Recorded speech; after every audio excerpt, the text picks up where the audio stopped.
So basically இன்றைக்கி பார்த்தீங்கன்னா ஒரு சேலஞ்ச் வீடியோ தான். என் ஃப்ரெண்ட்ஸ் சொன்னாங்க, ப்ரோ சென்னையில் தானே இருக்கு, 100 ருபீஸ்க்கு சர்வை பண்ணி காட்டுனாங்க. ஒரு நாளைக்கு 100 ருபீஸ் பண்ணிட்டா போச்சு. எப்படி ஃபர்ஸ்ட் லொக்கேஷன் போயிடுவோமா? பிரேக்ஃபாஸ்ட் 3 இட்லி சாப்பிட்டேன். இப்போ லஞ்சு சாப்பிட போகிறோம்.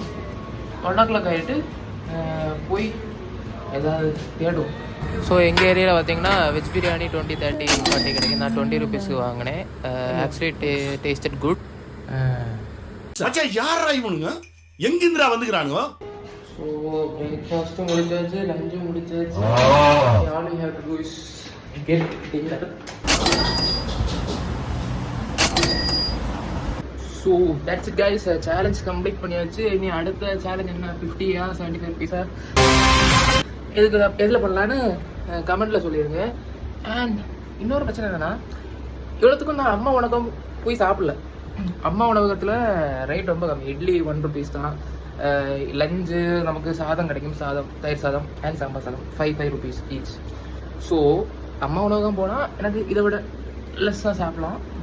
So but I still try to eat around my location. அதாவது பைக் யூஸ் பண்ணாமலே என் லொக்காலிட்டியிலே சாப்பிட்டேன். ஸோ அம்மா உணவகம் எனக்கு கிட்டத்தட்ட 3 கிலோமீட்டர்ஸுங்கிறது. So okay. ஸோ அடுத்த சேலஞ்ச் என்ன பண்ணுறான்னு மறக்காமல் சொல்லிடுங்க. பை.